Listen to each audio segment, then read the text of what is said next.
Muhammad Bouazizi sehari-hari berdagang buah di pinggir jalan kota Tunisia, di mana dia kerap kali mendapatkan harassment dari petugas karena tidak mampu membayar upeti. Pada suatu hari, seorang polisi wanita menampar wajahnya dan menyita timbangannya.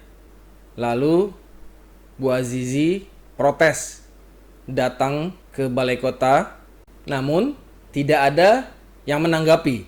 Kondisi tersebut dialaminya selama beberapa tahun, sehingga karena kondisinya yang begitu desperate, dia membasahi dirinya dengan bensin dan membakar dirinya sendiri di depan kantor gubernur. Dalam beberapa jam kemudian, protes mendukung Bouazizi semakin besar dan menyebar ke kota-kota lain.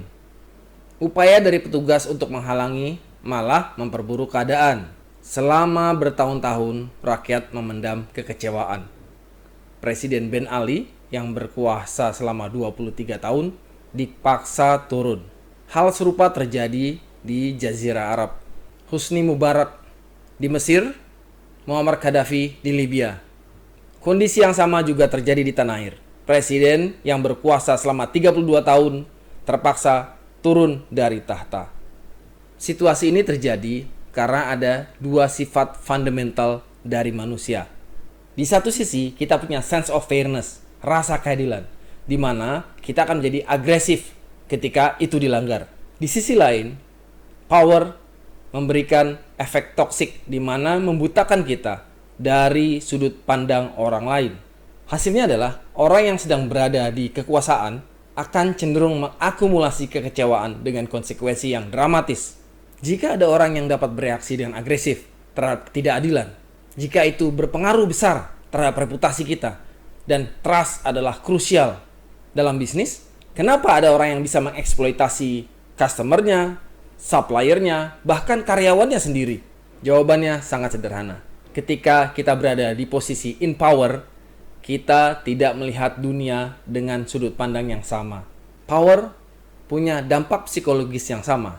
Seperti orang mabuk, kita merasa tidak tersentuh, overconfidence, dan ceroboh.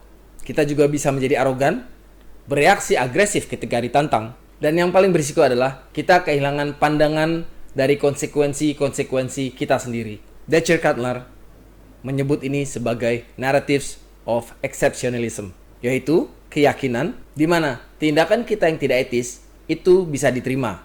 Untuk orang lain harus dihukum.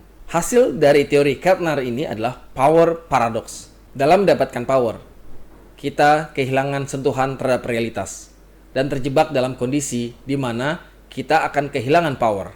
Konteksnya sangat relevan terhadap dunia bisnis, di mana ketika perusahaan yang sedang dalam in power, mereka terkadang mengabaikan realitas, mengeksploitasi atau memanfaatkan customer, supplier, bahkan karyawannya sendiri.